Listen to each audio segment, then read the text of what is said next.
Hey guys, I love hearing how many of you are now making your own plant-based milks at home using the Nutrimilk.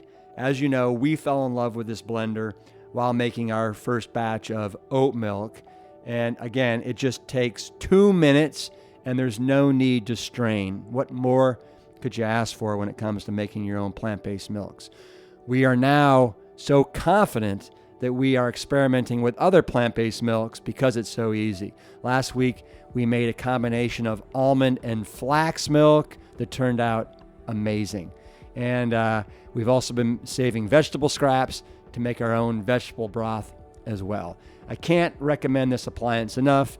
Visit thenutrimilk.com. Use the code PLANTSTRONG for free shipping and a $50 discount.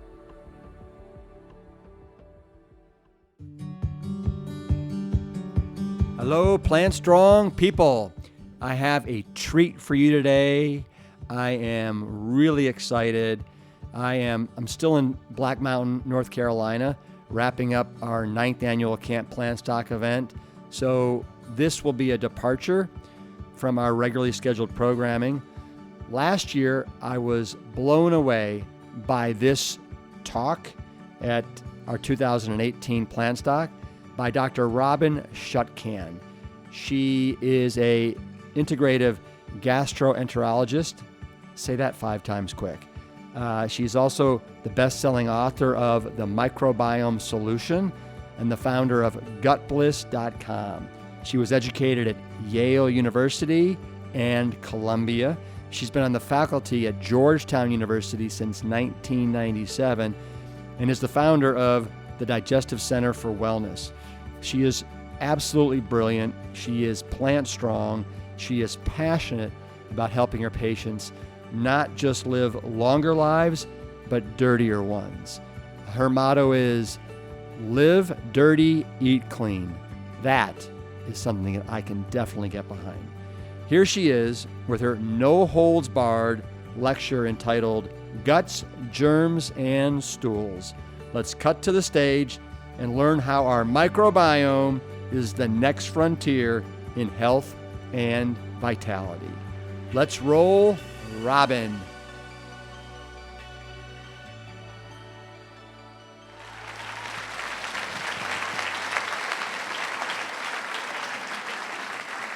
So I want to convince you today why your microbes may be more important than your genes. And I want to talk to you about this whole phenomena of epigenetics. We know genetics is a study of our genetic code, the DNA that we inherit, the DNA that basically provides our body the instructions to make all our cells, our tissues, our organs. Epigenetics is a study of how our body creates chemical tags that change that expression, that basically turns genes on and off. So if any of you in the audience thought that, our genes are our destiny, you get what you get and you don't get upset, I'm here to tell you that your genes are just a suggestion. And this is where I make my very bad joke, and I say, it's like the face a Kardashian was born with. It's just a suggestion, okay? It can change. No offense, love the Kardashians, but I can never resist making that little pun. So I want to start with a couple brief definitions. First of all, what the microbiome is. I was delighted to see the huge show of hands when Rip asked about the microbiome. But for those who still may not be entirely clear, it refers to all the microorganisms that live in and on our bodies. So over 100 trillion in all, a whopping billion bacteria in just one drop of fluid in your colon alone. Your microbiome is a more unique identifier of who you are than your own DNA. It reflects everything about you.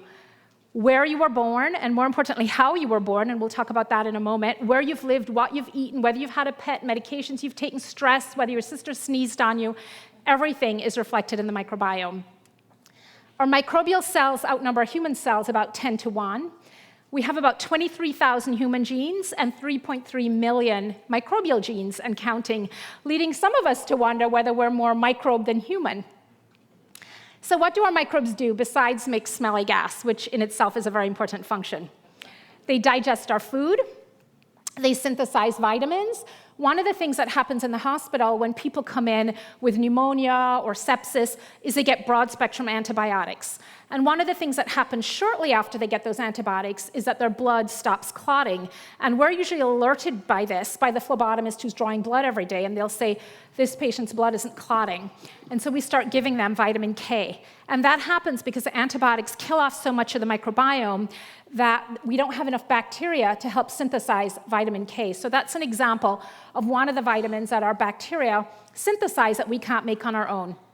They metabolize drugs. Your response to different drugs, whether you're a fast metabolizer or a slow metabolizer, has a lot more to do with your microbiome than it has to do with genetics. It's why some people need only a tiny little dose of a drug, and other people may need a lot or not respond at all. Our microbiome helps us neutralize toxins. It trains the immune system. And this is crucially important. And we're going to come back to this in just a moment when we talk about the hygiene hypothesis.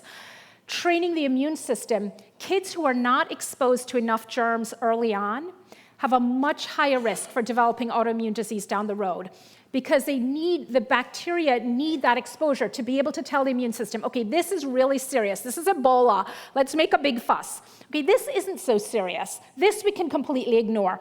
It's that sort of training. And that has to happen at a really early age or bad things happen. We'll talk about that again in a moment. Our microbes also turn genes on and off. It's one of these very important epigenetic factors. So if you ever wonder how come everybody in the family has a certain disease and then all of a sudden you don't see the disease developing, or identical twins, why does one identical twin develop a disease and the other doesn't? And it's because they don't have identical microbiomes, because the genes are identical, but their life experiences, their environment, their diet, their stress, all of those epigenetic influencers are different. So in medical school, we were taught really well how to diagnose things in terms of what this is. Well, this is Crohn's, and this is ulcerative colitis, and this is celiac disease. But that really essential question of why do people get Crohn's disease, or ulcerative colitis, or celiac disease, or rheumatoid arthritis, or eczema, or Raynaud's? Why? And the answer lies well beyond the genes. Our microbiome is one of the most important factors for influencing disease expression. My area of interest is inflammatory bowel disease, Crohn's disease, and ulcerative colitis. And I had the incredible good fortune of doing my GI fellowship at Mount Sinai Hospital, where Dr. Crohn, Dr. Oppenheimer, and Dr. Ginsburg, only Dr. Crohn ended up with his name on the disease, but it was actually three of them, described Crohn's disease in the 1930s. And Mount Sinai is a terrific hospital. There are about 70 gastroenterologists on staff, all things inflammatory bowel disease. But nobody ever asked that question. Why does this patient have Crohn's disease? We were very good at diagnosing it and treating it, but this essential question, in my own medical practice, I began to see a thread in my Crohn's and ulcerative colitis patients, a thread that I'm going to talk about here in terms of how these people were born, what their early life influences are, the food they'd eaten, the medications they'd taken, and realize that it wasn't just this incredible coincidence of disease falling out of the sky into our laps, but there was a little breadcrumb trail. And I thought, well, if you can sort of follow this trail for how disease developed, maybe you can undevelop disease, right? And my personal interest in it came after my daughter was born about 13 years ago with sort of the full medical mojo, if you will, of lots of antibiotics and C-section, et cetera. And my main interest is sort of preventing her from developing autoimmune disease later on. So let's take a look in a little more detail. Now, you may think that the most important day of your life was your first day of school or your first day of college, or perhaps more importantly, your first day at plant stock. But I'm here to tell you that the day you were born, watch carefully, notice as a baby's head crowns, it turns posteriorly to face the tush. What better way to swallow a mouthful of microbes than for the head to turn posteriorly? So this moment here is actually the most important day of your life, because that's when you get all your founding species. Now, the fetus is not exactly sterile, but it's pretty close. And so how do we go from almost germ-free fetus to 100 trillion microbe superorganism? It starts there. And what we know is that babies who are born via C-section, which is now a startling almost 1 in 3 births in the US, some for medical necessity, like breech, et cetera, but a lot for convenience and for commerce, We know babies born via C-section have higher rates of allergies, asthma, autoimmune diseases, and obesity. And we know that this difference follows them into adulthood. We know that babies born vaginally are colonized with the mother's healthy bifido, founding species as they should be. Babies born via C-section are colonized with hospital-acquired staph and other not-so-great microbes if you create a pecking order. We also know that in terms of breastfeeding, when I was in medical school, I used to see in the clinic these signs about, breastfeeding decreases rates of Crohn's disease. And I thought, that's crazy. How can breastfeeding decrease somebody's likelihood of developing Crohn's disease when they're 25? That's those La Leche people, with their propaganda. Turns out they were right. The third most common ingredient in breast milk is something called an HMO. Not the medical kind, but human milk oligosaccharides. Human milk oligosaccharides are completely indigestible by babies. Why is the third most common ingredient in breast milk something that a baby can't even digest? Because it's not there to feed the baby. It's there to feed the baby's bifido, the baby's founding species, so that those populations can grow, and that bacteria can help the baby repel staph on the mother's breast and nipple. Incredible. You could not design a more clever system if you tried. So babies who have the misfortune, like our daughter, of being born via C-section, not being breastfed for very long, getting IV antibiotics at birth prophylactically, and all the rest, you start to see the breadcrumbs now of how those kids then are set up later on for autoimmune disease. In the 1950s, in sort of post-industrial London, David Strawn, who was a lecturer with the London School of Tropical Medicine and Hygiene, was tasked with trying to figure out why they were seeing skyrocketing rates of asthma and hay fever and eczema in children in London at that time.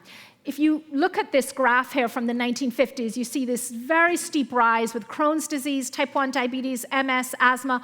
There are about 70 other autoimmune diseases we could superimpose on there, diseases that I like to think of as modern plagues that are really, we're talking about the last century for most of them. So the British government asked David Strawn, who was an epidemiologist, to try and figure out why they were seeing this sort of epidemic of hay fever and eczema in British children. And he set out on a 28-year epidemiological study following 17,000 kids from birth to adulthood. And he found two startling facts. The first was that children who were from large families with lots of siblings sneezing on them and giving them chicken pox and measles and a cold had very low rates of hay fever and eczema, these prototypic autoimmune diseases, as adults. So that was the first thing. It was good to be in a large family. The second thing he found, which was even more surprising, was that children who were from more affluent households, who had loftier standards of personal hygiene. Now, this is the 1950s. These days, affluence does not mean loftier standards of personal hygiene. But back then, in post-industrial London, it did correlate. So he found that the wealthier kids who were bathing all the time had the highest rates of eczema and hay fever. So this turned everything we thought we knew in the medical community on its head. The idea that it was not just not good to be clean, but it was bad to be clean, and that perhaps all this super sanitizing and scrubbing and bathing and washing was actually creating, I'll skip this one, was actually creating this. So if we look at a map of the world today, we still see this north-south distribution. So this is showing MS, and we see hot areas in North America and Western Europe, and very low rates. There's a little hot area in Australia, low rates of these diseases in sub-Saharan Africa, Southeast Asia, etc. So the countries that are more industrialized, that have more widespread sanitation, chlorine in the water, etc., these are the countries that have high rates of autoimmune disease. And as we look at countries as they become more industrialized, we see this a lot in India and in the Middle East. We see skyrocketing rates of Crohn's disease, etc. We know that antibiotic use, so people leaving the farm for the factory was one of the significant factors in terms of seeing these autoimmune diseases. But we know that there are other things we've been doing in terms of super sanitizing ourselves, and antibiotic use is a huge one. Antibiotic use damages a microbiome. There is no selective antibiotic out there that only kills off the bad bacteria. In fact, as bad luck would have it, our essential sort of good microbes, if you will, are more fragile and more susceptible to antibiotics than the pathogens. 5 days of a broad spectrum antibiotic will take you from that to that, will remove about 1/3 of your gut bacteria. And there's no amount of a probiotic that's ever bringing that back. So the analogy I like to use for probiotics is like taking a full bathtub of water and draining out all the water. That's an antibiotic. And the probiotic is taking a cup of water and pouring it back in. Say, okay, I'm ready to take my bath. So this idea that, you can just eat yogurt, or, which we all know is just a less sweet form of ice cream. You can eat yogurt, or you can take a probiotic and all is well. That is magical thinking. The most important thing is judicious use of antibiotics. Antibiotics have been one of the greatest medical discoveries of all time. They could have saved millions of lives with the Great Plague. They save millions of lives every year, but they're also incredibly overused. The conservative estimate is that more than 50% of antibiotics prescribed today are unnecessary. The average American child will receive over 18 courses of antibiotics before their 18th birthday, almost all of them for things like ear infection, strep, etc., that do not require antibiotic treatment. So this stuff is not free. This stuff does irreparable damage to the gut microbiome. And if your kid, like our kid, was a C-section baby who was mostly formula fed, any additional course of antibiotics they get is bringing them one step closer to a modern plague, and that's very important to be aware of. So our sort of conventional way of thinking about disease is Pasteur's germ theory. And germ theory says that a bad actor gets in and makes us sick. And that's still very true of certain things like Ebola. Again, I'm not taking my chances with Ebola. So there's certain pathogens that are so virulent that they will make almost anyone who they come into contact with sick. But most of us don't get sick because of a bad bug. Most of us get sick because our terrain is unhealthy. We don't have a good gut garden. So if you think, for example, of a cruise ship outbreak of norovirus, there are 4,000 people on the cruise ship, but only 2,500 get sick. Why don't the other 1,500 get sick? Is it because they weren't exposed to the virus? Chances are they were all exposed to the same thing. The people who get sick are likely the ones who were C-section babies, antibiotics at birth, formula fed, taken lots of antibiotics, lots of steroids, lots of what my GI colleagues prescribe, proton pump inhibitors, which we know dramatically increase the rate of enteric GI infections, C. diff, et cetera. So it really is about terrain. And those of you who have transitioned to a plant-based diet or who are in transition, that's probably one of the first things you noticed, is you don't get sick all the time anymore. That's not an accident, and that's not because you're not coming into contact with influenza or strep, et cetera. It's because your terrain is different. I want to talk about two diseases in particular, inflammatory bowel disease as just the prototype of one of these autoimmune diseases, and then we're going to spend a minute talking about obesity. So inflammatory bowel disease is one of the diseases I study, is really a dysregulation of the mucosal immune system, and what that means is your body is overreacting to its own bacteria. In the case of rheumatoid arthritis, your body is overreacting to its joints and it's destroying joint tissue. In the case of eczema or psoriasis, it's happening in the skin. With inflammatory bowel disease, it's happening in the gut.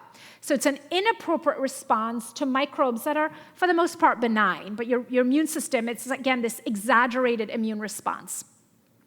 We know that there's a genetic basis for inflammatory bowel disease. We know there's familial clustering, there's family history, there's an increased risk in relatives. But this is not a genetic disease. There's an environmental trigger that happens that creates inflammatory bowel disease. So this is a meta-analysis. There's a microbial signature in Crohn's disease where we see this increase in mucosally associated bacteria, a decrease in microbial diversity. Diversity in the microbiome is as essential as diversity in the external world. Without it, we die. We need all the different organisms. So we see in inflammatory bowel disease, just like we see in MS and diabetes and obesity and lupus, we see a decrease in microbial diversity, and we see a decreased production of butyrate, which is a short-chain fatty acid, and which is sort of a marker for a healthy microbiome. And the details are not so important. So this is a meta-analysis I wanted to talk about. This is a study that was actually done by some of my colleagues at Mount Sinai Hospital, a meta-analysis where they pooled several studies, and they looked at over 7,000 patients with inflammatory bowel disease. And they found that the risk of Crohn's disease was markedly increased in people, and especially children, who had taken previous antibiotics. That was the biggest epigenetic factor in terms of developing inflammatory bowel disease. Even more shocking, the highest risk was for two antibiotics in particular, metronidazole and ciprofloxacin, the two antibiotics that for decades we have used to treat flare-ups of Crohn's disease. The very drugs we're using to treat the disease are implicated in causing the disease. We know that babies who are given antibiotics in the first year of life have a 3-fold increase in developing inflammatory bowel disease, and that increases by about 7% per year with each course of antibiotics. The other thing we know, so that's the bad news, antibiotics bad, increase the risk of inflammatory bowel disease and many other autoimmune diseases. What's good? What can we do to protect our kids besides trying to birth them vaginally and nurse them, etc.? We can help them live dirty. This was a study that was published last year, and it showed that rural residence during early life was associated with a lower risk of inflammatory bowel disease. It's protective, especially in young children who have had early exposure to antibiotics. So we can get our kids out there and get them dirty. I want to talk about twins for a quick second. This is what we think of when we think of identical twins, right? They pretty much look the same. But sometimes identical twins look like this. And if you're identical twins that look like this, you're on the Oprah show, as these two were. These identical twins, one lean, one obese, researchers at WashU transplanted their microbes. They transplanted the microbes from the obese twin and the lean twin into germ-free, normal-size mice. And within a very short period of time, the mouse who received the microbes from the obese twin gained weight.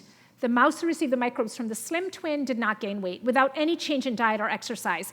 Now, we've known that we can transplant microbes from an obese mouse to a germ-free slim mouse, and that mouse will gain weight. But we'd never done it from a human to a mouse before. And what this told us is that the microbiome is hugely responsible for what we call the energy harvest, which means how many calories are extracted from the food and either stored as fat, used as energy, etc. How do they do these? Microbes can either speed up or slow down the amount of time it takes for food to go through your GI tract, allowing for more or less calories to be absorbed. Our microbes can affect the secretion of insulin and other hormones that essentially influence fat deposition, fat storage, and our microbes can consume extra calories themselves. So this idea of calorie in, calorie out, or this idea that people who struggle with their weight are secretly binging Haagen-Dazs at night is completely outdated and inaccurate. And we know that for the same amount of food, different people will gain and lose different amounts of weight. And these studies show that really well. So obese mice have a very clear microbial signature. They have, like the Crohn's patients, low diversity and low levels of certain bacteria. And we see almost an identical microbial signature in obese children. We can predict obesity with about 58% accuracy looking at DNA, and with 90% accuracy looking at the microbiome, looking at the constellation of bacteria present or absent. So I want to tell you now about 3 important studies to do with food that I want you to remember. The first is a study by Paolo Leonetti, where he looked at a group of babies in Florence, Italy, and he compared them with a group of babies in Bulpon, Burkina Faso.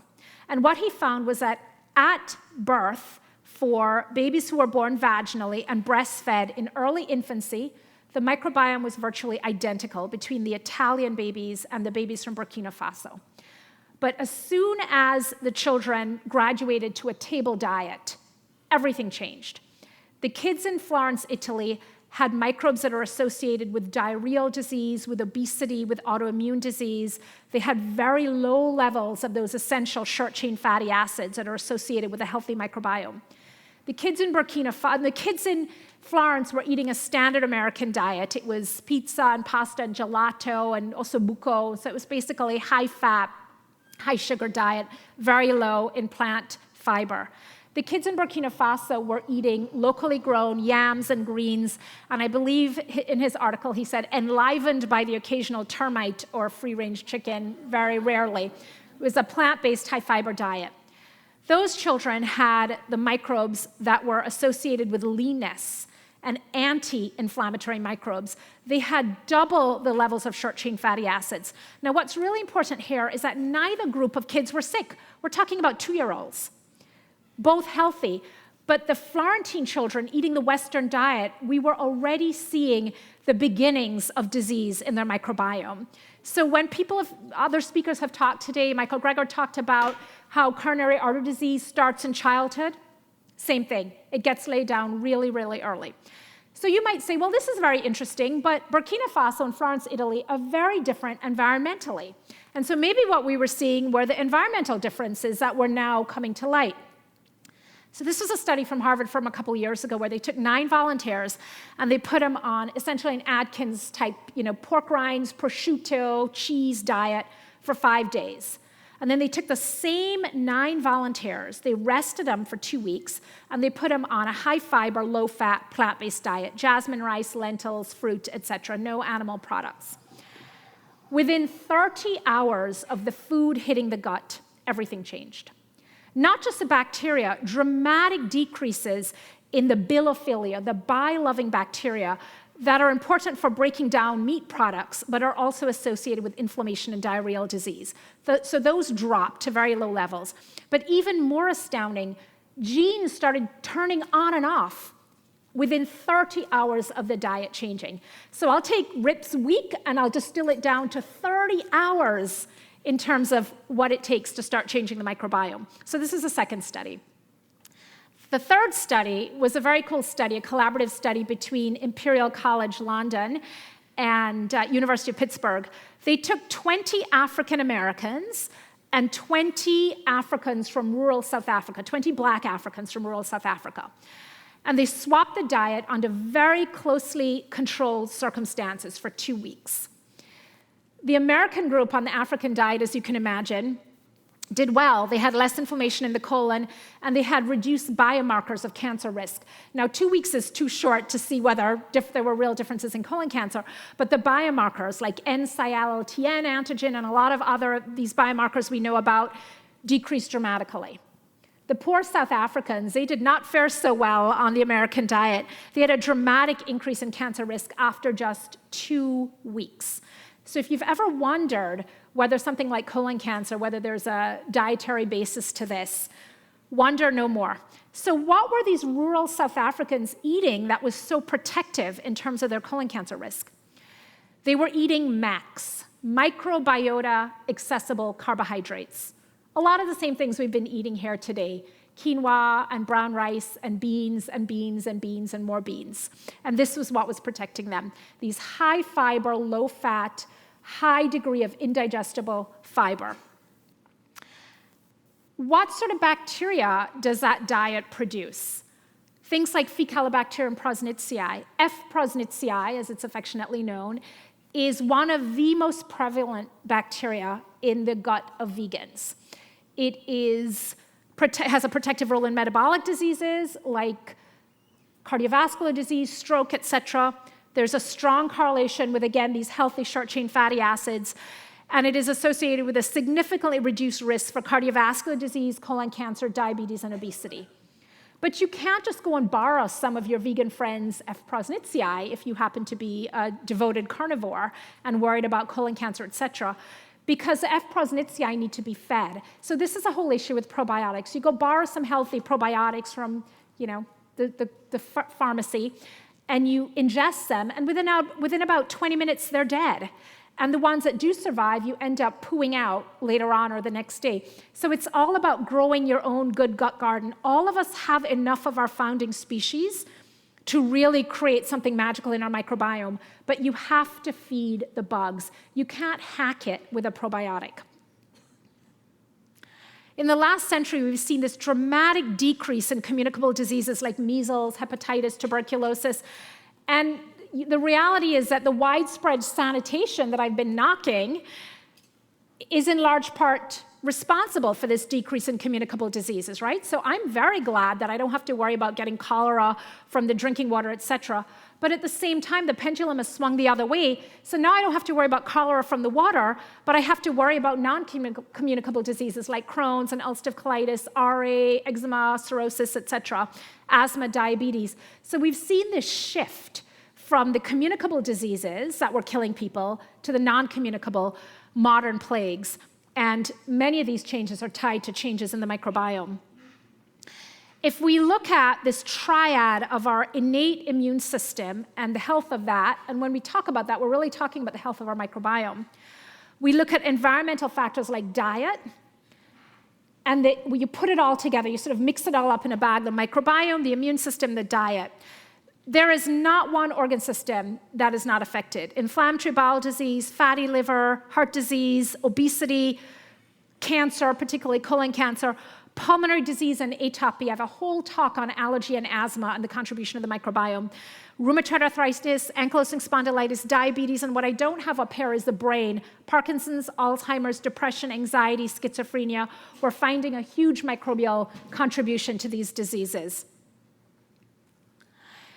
So this is a quote from my first book, Gutbliss. If you want to encourage a growth of good bacteria, heal inflammation, improve motility, crowd out parasites, eliminate yeast, get rid of belly fat, dissolve gallstones, balance your pH, quiet down your irritable bowel syndrome, prevent diverticulosis, cut your risk of colon cancer in half, boost your energy, lose weight, banish your bloat, and really glow, then the single most important thing you need to do is eat greens every single day. The most commonly... Hell yeah. The most commonly prescribed medication in my gastroenterology practice is actually the green smoothie. And I know that Dr. Esselstyn told us to chew our greens earlier, but I'll tell you, for a lot of my patients who have a compromised GI tract, it's difficult for them to be able to get in that much solid food. So having them blend them, in addition to the solid stuff they get in, has been tremendously helpful. Our practice is almost exclusively nutritional and lifestyle therapy. People come to us to get off their Remicade and Humira and prednisone, et cetera.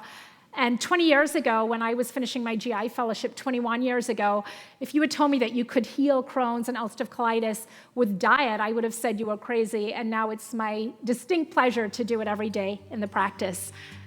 Thanks so much.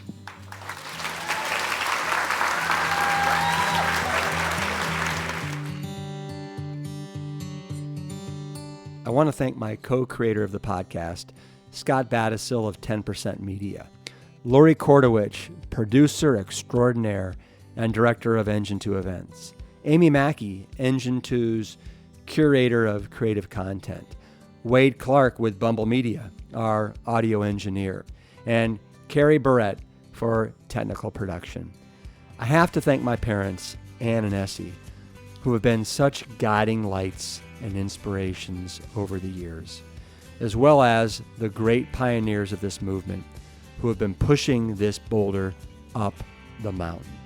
As they say, we are standing on the shoulders of giants. Remember, if you're digging the show, please rate us at Apple Podcasts, Spotify, Stitcher, Google Play, or wherever you get your podcasts. And with that, let me say, peace, Engine 2, keep it plant strong.